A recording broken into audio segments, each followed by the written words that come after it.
بسم اللہ الرحمن الرحیم سبيل الدموع سبيل مريح.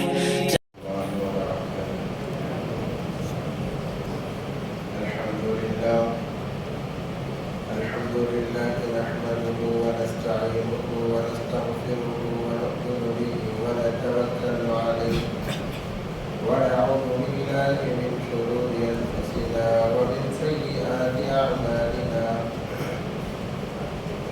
من يهده الله فلا مضل له ومن يضلل فلا هادي له، ونشهد أن لا إله إلا الله وحده لا شريك له، ونشهد أن سيدنا ومولانا محمدا عبده ورسوله. أما بعد، قال الله تبارك وتعالى في القرآن المجيد والفرقان الحميد: أعوذ بالله من الشيطان الرجيم، بسم الله الرحمن الرحيم.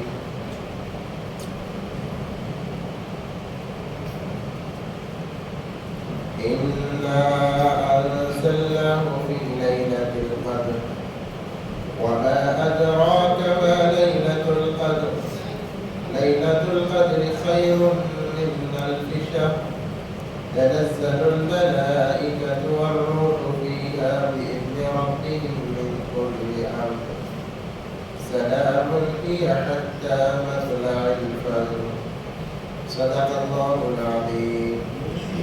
قال النبي صلى الله عليه وسلم: من صام رمضان إيمانا واحتسابا قد غفر له ما تقدم من ذنبه.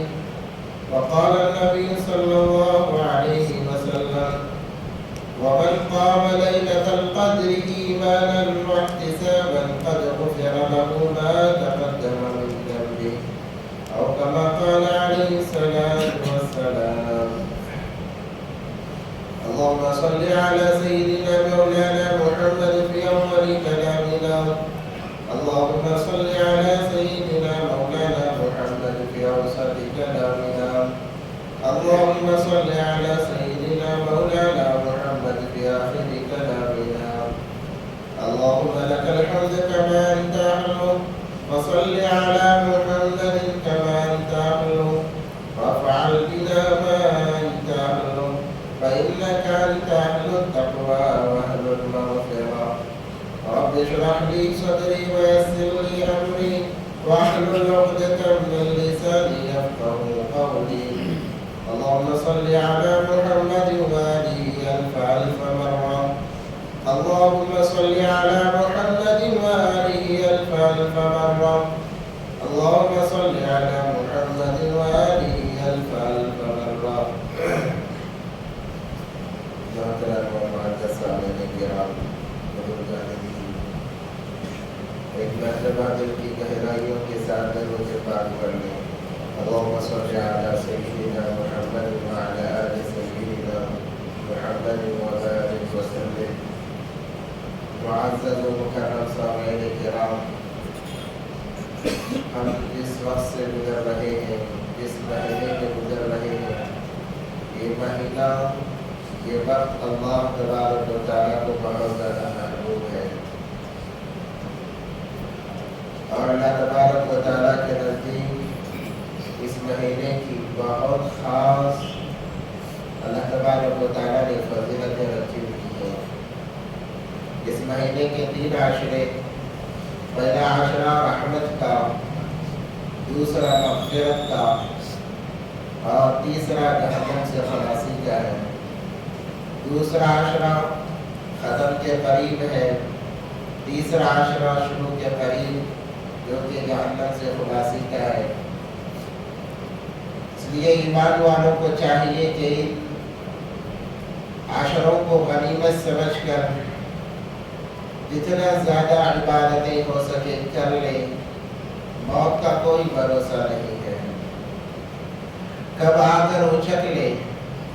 ہر روز سنتے ہیں کہ فلاں جگہ کسی کا انتقال ہو گیا، فلاں انتقال کر گیا، فلاں انتقال کر گیا۔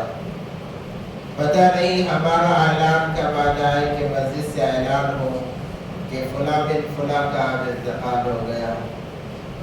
اس کے بعد ہم ایک ایک نیکی کے محتاج بن کے رہ جائیں گے. اگر کوئی ہمارے نام سے فاتحہ پڑھ لے یا کوئی ایصال ثواب کر لے تو وہ دن ہمارے لیے عید کا دن ہوگا، کیونکہ دنیا میں ہر کوئی اپنے اپنے اعتبار سے مصروف ہے. بچے اپنے اعتبار سے مصروف، بیوی اپنے اعتبار سے مصروف، خاندان والے اپنے اعتبار سے مصروف. کسی کو وقت کہاں ہے ایصال ثواب کرنے کا؟ اس لیے جو جس دن ہمارے نام سے ایصال ثواب ہو جائے وہ دن ہمارے لیے قبر کے عالم میں عید کا دن کہلائے گا کہ ہمارے نام سے آج فاتحہ پڑھی گئی ہے، ہمارے نام سے آج قرآن بخشا گیا ہے. حدیث میں آتا ہے کہ جب کسی کے نام سے کچھ پڑھ کر بخش دیا جاتا ہے، فرشتے لے جا کر بتاتے ہیں کہ فلاں بن فلاں نے تمہیں ایصال کیا ہے، تمہارے نام سے قرآن پڑھا ہے، یا فلاں صدقہ تمہارے نام سے دیا گیا ہے. قسم اللہ کی مردے کو اتنی خوشی ہوتی ہے کہ دنیا میں اس نے اتنی خوشی دیکھی ہی نہیں تھی. اتنا خوش ہوتا ہے کہ فلاں نے میرے لیے سبحان اللہ کہہ کے بھیجا ہے، مگر کہہ کے بھیجنے والے ہو بھی تو صحیح، انہیں احساس ہو بھی تو صحیح. اس لیے ایک موقع اللہ نے ہمیں دیا ہے، اس موقع کو غنیمت سمجھیں، اس موقع سے بھرپور فائدہ اٹھا لیں. رمضان انسان کو اللہ کے قریب کرنے کے لیے آتا ہے کہ بندہ اس رمضان المبارک کے مہینے کے ذریعے سے اللہ کے بالکل قریب ہو جاتا ہے. اللہ اور بندے کا تعلق گہرا ہو جاتا ہے. ہونا تو یہ چاہیے تھا کہ ہر وقت بندے اور اللہ کا تعلق گہرا ہو، مگر مصروفیات، حالات جس کی وجہ سے بندہ دور رہتا ہے اللہ تبارک و تعالیٰ سے. مگر یہ مہینہ اللہ نے کہا کہ بندے یہ مہینے کو میرے لیے فارغ کر لے، میں تجھے اپنا بنا لوں گا. اسی لیے ایک عمل کا بدلہ 70 گنا بڑھا دیا گیا، ایک نفل کا درجہ فرائض کے درجے میں کر دیا گیا کہ آپ کو لوٹنا ہے لوٹ لو. مگر جیسے ہی یہ وقت ختم ہو جائے گا پھر یہ سنہرا موقع ہاتھ نہیں آئے گا. معزز سامعین کرام، دیکھتے ہی دیکھتے وقت گزر گیا. دوسرا عشرہ بالکل ختم کے قریب ہے، باقی ایک آخری عشرہ ہے جو کہ مسلمان خرید و فروخت میں گزار دیتا ہے. اور یہی عشرہ سب سے زیادہ اہتمام سے عبادت کرنے کا، اللہ کو راضی کرانے کا، تلاوت قرآن کا، نمازوں کی پابندی کا ہونا چاہیے تھا. مگر اسی عشرے کو اللہ نے فرمایا کہ میں اس عشرے میں جہنمیوں کو جہنم سے خلاصی دیتا ہوں، جو جہنم سے پناہ مانگتا ہے میں اسے جہنم سے بری کر دیتا ہوں. مگر مسلمان اس عشرے میں، اس عشرے کو بازار میں، خرید و فروخت میں، کاروبار میں گنوا دیتا ہے. بڑے افسوس کی بات ہے، بڑے افسوس کی بات ہے کہ ایسا مبارک عشرہ، اللہ سے قریب کرنے والا، جہنم سے آزادی دلانے والا، جنت کے خریدنے کا ذریعہ بننے والا عشرہ، ہم فسق و فجور، خرید و فروخت کے اندر ایسے ذائقہ دیتے ہیں کہ سارا سال ہم نے کچھ خریدا ہی نہیں ہے، کچھ بیچا ہی نہیں ہے. اللہ تبارک و تعالیٰ نے اس مہینے کی افضلیت کے اندر ایک فضیلت یہ بھی رکھی کہ اس مہینے میں شب قدر کو اللہ تبارک و تعالیٰ نے رکھا ہے.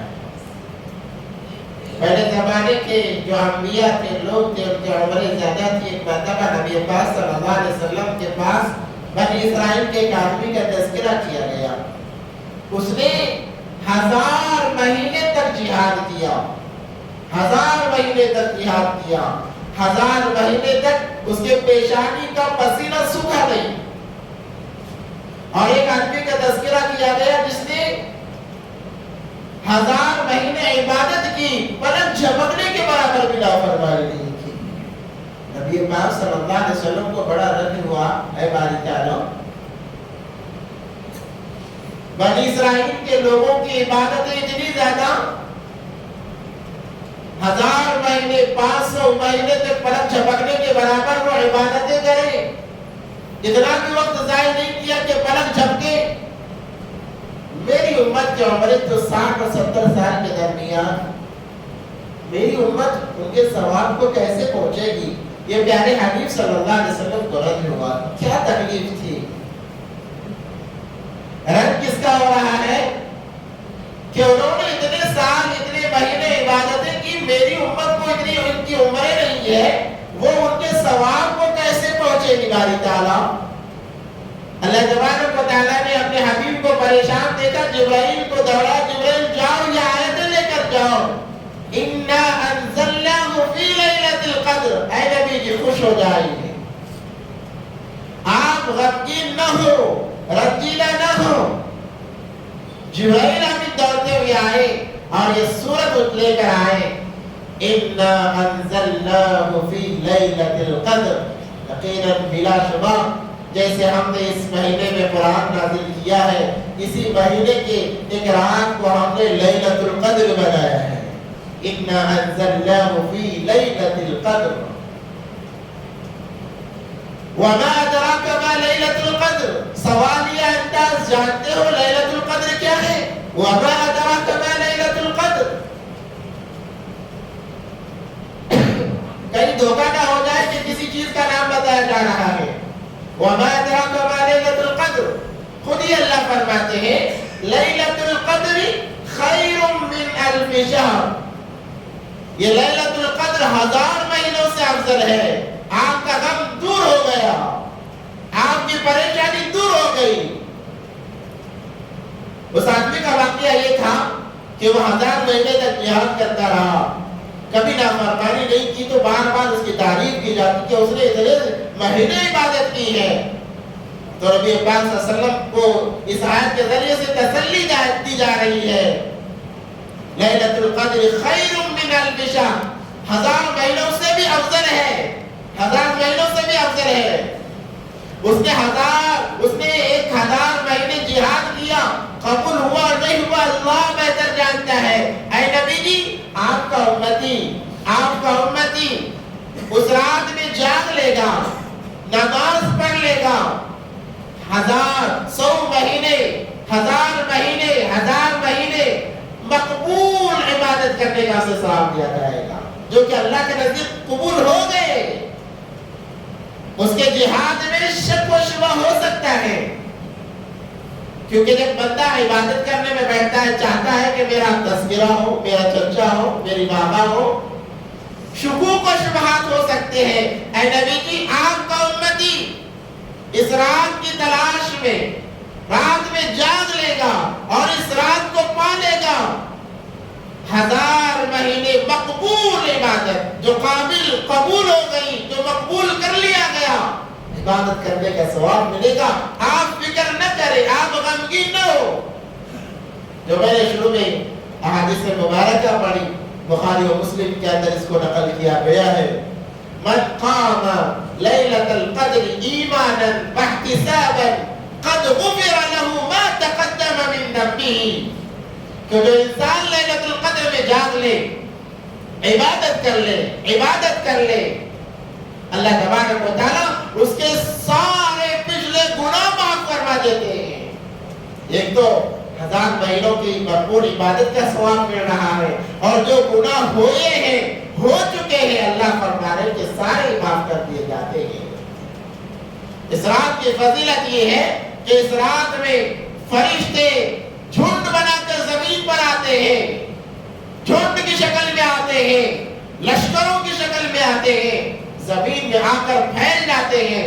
ان کا کام کیا ہوتا ہے معلوم ہے؟ ان کا کام یہ ہوتا ہے کہ وہ جائے ہر اس انسان کے پاس جو اس رات میں جاگ رہا ہے، عبادت کر رہا ہے، اللہ کو یاد کر رہا ہے، اس سے جا کر مصافحہ کرتے کہتے ہیں کہ ہم نے تمہارے بارے میں غلط خیال کیا تھا، مگر تمہارا مقام تو اللہ تبارک و تعالیٰ کے نزدیک بہت بڑا ہے، کیا غلط خیال کیا تھا؟ جب اللہ نے فرمایا کہ میں خلیفہ بنانے والا ہوں، انہوں نے کہا تھا یا اللہ ایسے انسان کو آپ بنائیں گے جو زمین میں فساد، خون خرابہ، تیری نافرمانی، حکم عدولی کرے گا؟ ایسے انسان کو کیوں بنا رہے ہو؟ اعتراض کیا تھا، غلط خیالات ان کے ذہن میں آئے تھے، تو فرشتے کہتے ہیں کہ ہم نے غلط خیال کیا تھا، مگر تمہارا مقام تو اللہ کے دربار میں بہت اعلیٰ اور بہت اونچا ہے، یہ کہہ کر مصافحہ کرتے ہیں۔ اس رات میں جو جاگ لیتا ہے، اتنی بڑی فضیلت کہ فرشتے آ کر مصافحہ کر رہے ہیں۔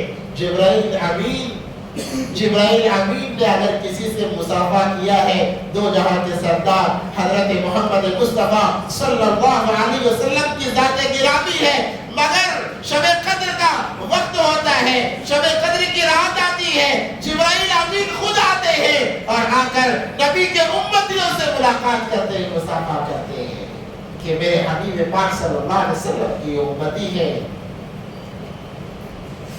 آخری عشرے میں اللہ تبارک و تعالیٰ نے اس رات کو چھپا رکھا ہے۔ پہلے تو اس رات کو واضح کر دیا گیا تھا، نبی پاک صلی اللہ علیہ وسلم کو بتا دیا گیا تھا۔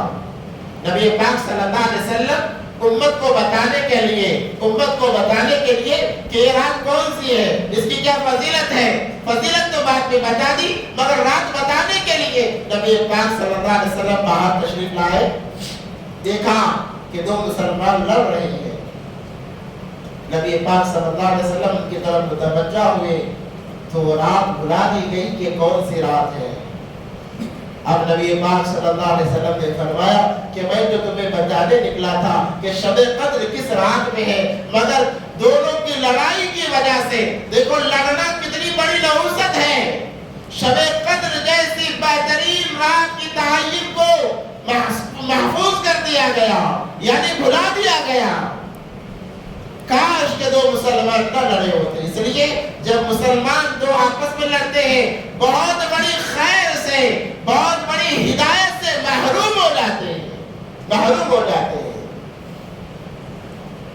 لڑائی یہ شیطان کا فعل ہے، شیطان کا کام ہے، انسان کے اعمال کو ضائع کرنے کا کام ہے۔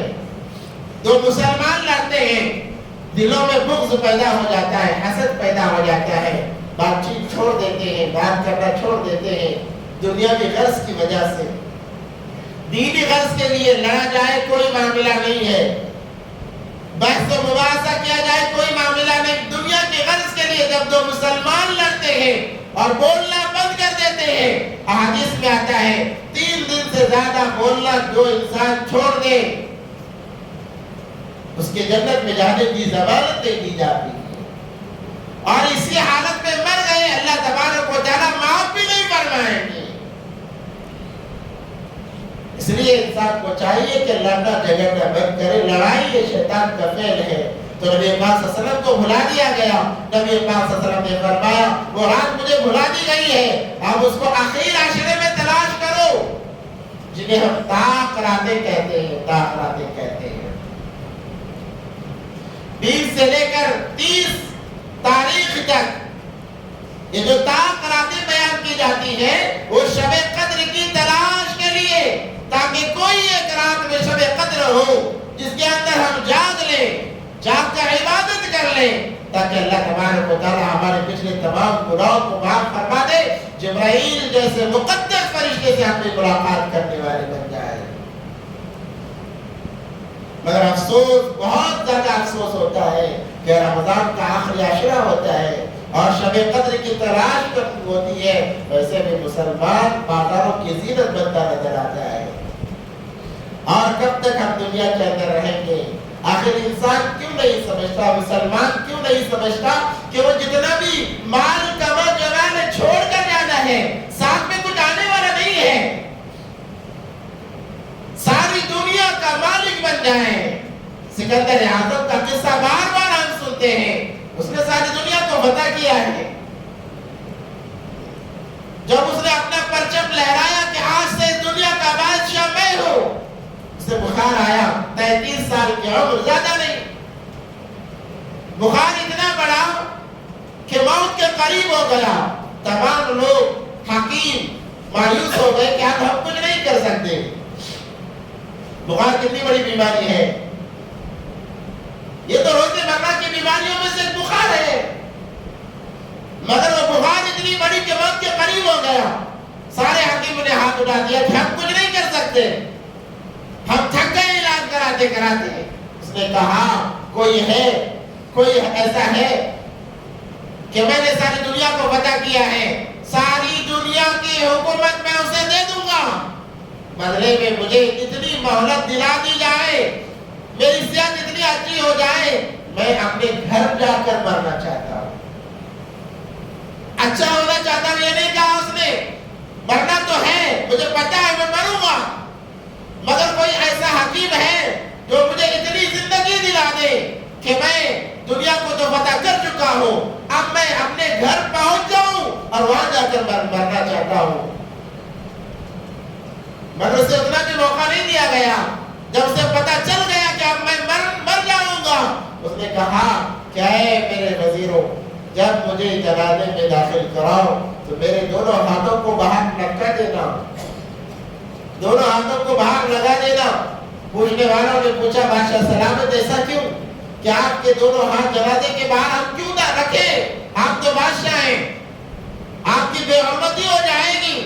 اس نے کہا میں دنیا کو سبق دینا چاہتا ہوں، بتا دینا چاہتا ہوں کہ ساری دنیا کو فتح کرنے والا بادشاہ بھی جب جا رہا ہے دونوں ہاتھ خالی ہیں، خالی ہاتھ جا رہا ہے، اس کے ہاتھ بھی کچھ نہیں ہے، پھر کیوں ہم اپنی دنیا کے پیچھے لگ کر اپنے آخرت کو برباد کریں؟ دنیا جتنی ملنی ہے مل کر رہے گی، انسان کو موت نہیں آئے گی جب تک ایک لقمہ یا ایک دانہ اس کا رزق باقی ہو۔ رزق اور موت کے اندر تو ہمیشہ کمپٹیشن ہوتا ہے، موت بھی بالکل انسان کے پیچھے لگی ہوئی ہے، رزق بھی لگا ہوا ہے، اور ہمیں فرماتے ہیں رزق موت سے ایک قدم آگے ہے، رزق موت سے ایک قدم آگے ہے۔ جہاں جہاں یہ خدشات آتے ہیں رزق کہتا ہے رک جا، ابھی میرا کام باقی ہے، میرا کام باقی ہے، میں اسے پہلے مل جاؤں گا، وہ مجھے استعمال کر لے گا، اس کے بعد تو آنا۔ رزق موت کو روک دیتا ہے، موت کو روک دیتا ہے، اس لیے جب تک انسان اپنا رزق اپنی روزی مکمل نہیں کرتا اسے موت بھی نہیں آتی ہے۔ وہ تو ملنے والی چیز ہے، اس کے پیچھے لگ کر اپنی آخرت ہم کیوں برباد کریں، اپنے آخرت کے اعمال کو کیوں ضائع کریں؟ اور ایسے مقدس مہینے کے اندر اللہ کو چھوڑ کر، اعمال کو چھوڑ کر دنیا داری میں لگنا، یہ بربادی کی علامت ہے، بربادی کی علامت ہے۔ میں نے شروع میں کہا تھا نبی پاک صلی اللہ علیہ وسلم کی آمین، جبرائیل آمین کی بددعا، نبی پاک صلی اللہ علیہ وسلم کی آمین، یہ مہر ہے بربادی کے لیے کہ رمضان کا مہینہ گزر گیا پھر بھی اس کی مغفرت نہ ہوئی، ایسا انسان برباد ہو جائے، ہلاک ہو جائے۔ تو میرے بھائیو ہمیں ایک موقع، بہترین موقع مل رہا ہے، اس موقع کو ہم غنیمت سمجھے، اس لیے آخر میں نبی پاک صلی اللہ علیہ وسلم نے شب قدر کی تلاش کے لیے، شب قدر کی تلاش کے لیے اعتکاف فرمایا، اعتکاف فرمایا کہ کس رات میں شب قدر ہے پتہ نہیں ہے، اس لیے اس کی تلاش کرنے کے لیے 20 تاریخ ہی کو مسجد کے اندر آ جاتے اور چاند دیکھنے تک، عید کا چاند دیکھنے تک مسجد میں قیام فرماتے۔ اعتکاف کیا ہے؟ اعتکاف کہتے ہیں ساری دنیا سے کٹ کر، ساری دنیا سے کٹ کر اپنے آپ کو خالق سے جوڑ لینا، مخلوقات سے کاٹ کر خالق سے جوڑ لینے کا نام اعتکاف ہے۔ جو بندہ اللہ کے لیے اعتکاف کرتا ہے، 3 طرح کے اعتکاف ہوتے ہیں۔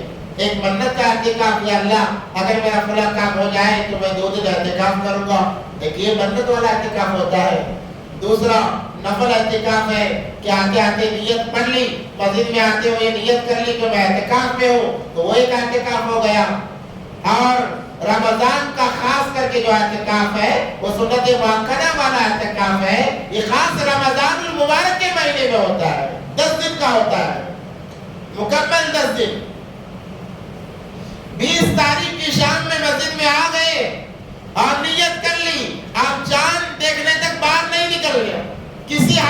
جائے، کسی کی موت ہو جائے، کچھ بھی ہو جائے، بیٹھا رہے مسجد کے اندر، کیونکہ یہ ساری دنیا سے کٹ کر آیا ہے۔ جانتے ہیں ان کا مقام کتنا بڑا ہے جو اعتکاف میں بیٹھتے ہیں۔ نبی پاک صلی اللہ علیہ وسلم نے فرمایا جو اللہ کے لیے اعتکاف کرتا ہے اس سے دو فائدے ہوتے ہیں، ایک تو اسے اللہ مل جاتا ہے، دوسرا شب قدر کی عبادت مل جاتی ہے۔ 10 راتوں میں کوئی تو رات ہوگی جس کے اندر شب قدر ہے، رات میں جاگ کر انسان عبادت کر لیتا ہے، شب قدر جیسی مقدس رات اسے مل جاتی ہے۔ اس لیے اعتکاف میں جو لوگ بیٹھتے ہیں ویسے تو ہر ایک کو بیٹھنا چاہیے اعتکاف کے اندر، کہ اللہ اتنے 11 مہینے اور 20 دن ہم نے دنیا کے لیے لگا لیے ہیں، یا اللہ یہ 10 دن آپ کے حوالے ہیں، ہم آپ کے بن کے رہنا چاہتے ہیں۔ اس لیے کوئی تعلق نہ ہو، اگر مسجد میں کھانے پینے کا انتظام ہو رہا ہے تو گھر سے کھانا بھی نہ منگایا جائے، کسی سے کوئی بات چیت نہیں، بس اللہ اللہ کرتے ہوئے مسجد میں بیٹھا رہے۔ حدیث مبارکہ کے اندر آتا ہے اعتکاف میں بیٹھنے والا سو بھی رہا ہے، ایک ایک سانس پر نیکیاں لکھی جائے گی۔ اس کا سونا بھی عبادت ہے، بیٹھنا بھی عبادت ہے، چلنا پھرنا بھی عبادت ہے، کھانا پینا بھی عبادت ہے، اس کی ہر چیز عبادت میں شمار ہے، ہر چیز عبادت میں شمار ہے۔ وہ مخلوقات سے کٹ گیا ہے، اب کوئی تعلق نہیں، اب اس کا اور اللہ کا تعلق ہے بس۔ اللہ فرماتے ہیں اے میرے بندے تو نے میرے لیے اپنے دوست و احباب سے، اہل و عیال سے اپنے تعلقات کو تو نے توڑا ہے، جا میں اپنا تعلق تجھ سے لگا لیتا ہوں۔ اس لیے کہا جاتا ہے کہ اعتکاف میں بیٹھنے والوں کو تکلیف نہ دو، جیسی ان کی خدمت ہو سکتی ہے ان کی خدمت کرو، اللہ تبارک و تعالیٰ تمہارے کام بنائیں گے۔ ایک تو بندے اور اللہ کا تعلق ہو جاتا ہے، دوسرا شب قدر جیسی مقدس رات میں عبادت مل جاتی ہے۔ وَمَا أَدْرَاكَ مَا لَيْلَةُ الْقَدْرِ لَيْلَةُ الْقَدْرِ خَيْرٌ مِّنْ أَلْفِ شَهْرٍ تَنَزَّلُ الْمَلَائِكَةُ، فرشتے نازل ہو رہے ہیں۔ بعض روایت میں یہ بھی ہے کہ اس رات میں اگرچہ بعض علماء نے انکار کیا مگر بعض روایتوں میں یہ بھی ملتا ہے کہ اس رات حضرت عیسیٰ علیہ السلام کی فرشتوں کے ساتھ نازل ہوتے کہ دیکھیں نبی کے امتی کیا کر رہے ہیں۔ تنزل الملائکہ والروح فیہا، والروح فیہا مراد سے بہت ساری فضیلتیں، بہت ساری روایتیں نکلتی ہیں۔ بعض زیادہ قوی اور راجح قول یہی کہ جبرائیل امین جیسے مقدس فرشتے وہ آتے ہیں اور آ کر مصافحہ کر رہے ہیں۔ سلام سلام ہی حتی مطلع الفجر، یہ فجر تک کا وقت ہوتا ہے، عشاء کے بعد سے لے کر فجر کے بعد فجر تک کا یہ وقت ہوتا ہے کہ سلامتی پیش کی جا رہی ہے، دعائیں دی جا رہی ہیں، مصافحے ہو رہے ہیں، خیر و برکت و عافیت کی دعائیں دی جا رہی ہے۔ اللہ کہتے ہیں اے میرے بندے جو مانگنا ہے مانگ لے، ہر چیز تجھے مل جائے گی۔ ایسی یہ مقدس رات، اس رات کی تلاش کے لیے اعتکاف ایک بنیادی چیز ہے۔ جب انسان اعتکاف میں بیٹھ جاتا ہے جیسے بھی ہو اسے وہ رات مل کر رہے گی، کیونکہ رات میں جاگتا ہے۔ اعتکاف میں بیٹھنے سے کیا ہوتا ہے، لوگ تہجد کی پابندی کرتے ہیں۔ ہاں اگر کسی کو وقت اتنا وقت نہیں ہے، تقاضے ہیں، تقاضے ویسے تو تقاضوں کو چھوڑ کر آنا ہی اصل اعتکاف ہے، پھر بھی اگر دنیاوی مشاغل سے گھیرے ہوئے ہیں تو علماء فرماتے ہیں کہ ہر انسان اس رات کی فضیلت کو پا سکتا ہے۔ کہاں وہ کیسے؟ کہتے ہیں علماء کرام کہ ہر روز سحری کو تو اٹھایا جاتا ہے، جیسے ہی سحری کو اٹھ جائے 4 رکعت آخری درجے میں تہجد کی نماز پڑھ لیں، 4 رکعت تہجد کی نماز پڑھ لیں، اور کم سے کم ایک آدھ سورتیں 4 کل تو سب کو یاد ہوگی، 4 کل پڑھ لیں، سورہ فاتحہ ہی پڑھ لیں۔ ایک تو نماز پڑھ لی، 4 کل پڑھ لیا یا کوئی اور سورت پڑھ لی، آپ کم سے کم آخری درجے میں 1 روپیہ صدقے کے نام سے نکال کر رکھ لے، آپ نے سارے خیر کو اپنے اندر جمع کر لیا۔ جس دن آپ نے یہ کام کیا لگاتار کرتے رہے، جس دن شب قدر ہوگی آپ نے نماز پڑھی، نماز کی وجہ سے شب قدر میں کھڑا ہونا شامل ہو گیا، فرشتوں کی ملاقات ہو گئی، نماز پڑھنے کی وجہ سے شب قدر کی عبادت مل گئی، 1000 مہینے مقبول عبادت کا ثواب مل گیا. آپ نے قرآن کی تلاوت کر لی, اس رات میں قرآن پڑھنا گویا 1000 مہینے آپ قرآن پڑھتے رہے, اور آپ نے صدقہ بھی کر لیا. 1 روپے اللہ کے لیے صدقے کی نیت سے نکال کر رکھ لیا, اللہ کے نام پہ نکال کر رکھ لیا. آپ نے 1000 مہینے اللہ کی راہ میں مال کو خرچ کیا. کتنا بڑا موقع ہے اور کتنا سستا سودا ہے. جیسے سحری کو اٹھے, نماز تہجد کی نماز پڑھ لی. سحری تو کھانا ہے, 2-4 منٹ پہلے اٹھ جائیں, 10-15 منٹ پہلے اٹھ جائیں, اور اٹھ کر سب سے پہلے تہجد کی نماز. ویسے تو 12 رکعت پڑھ لی ہے, اگر موقع نہیں ہے 8 پڑھ لے یا 4 پڑھ لے یا 2 پڑھ لے, 2 بھی پڑھ لے, کوئی بات نہیں, تہجد کی نماز پڑھ لی. جو سورتیں آپ کو یاد ہے, نماز سلام کے بعد بیٹھے بیٹھے سورتیں پڑھ لے, قرآن بھی ہو گیا, اور اپنے جیب میں سے کچھ نکال کر, یا اللہ یہ تیری راہ میں ہے, نکال کر رکھ دے. اگر اس دن شب قدر ہوئی, آپ سے بڑھ کر نیکیاں کمانے والا دوسرا کوئی نہیں ہوگا. اس کام کرنے والے کے علاوہ کوئی دوسرا نہیں ہو سکتا ہے. آسان کام ہے. اس لیے ابھی تو دوسرا آخری عشرہ شروع نہیں ہوا, ابھی سے اس کام کو شروع کر دیں, ابھی سے شروع کر دیں, ابھی سے شروع کر دیں. اور نبی پاک صلی اللہ علیہ وسلم نے خاص کر کے اعتکاف کا بہت زیادہ معمول رکھا, اور یہاں تک کہ جب وصال کا وقت قریب آیا, جب پتہ چلا اگلا رمضان ملنے والا نہیں ہے, نبی پاک صلی اللہ علیہ وسلم نے 20 دن کا اعتکاف کیا ہے.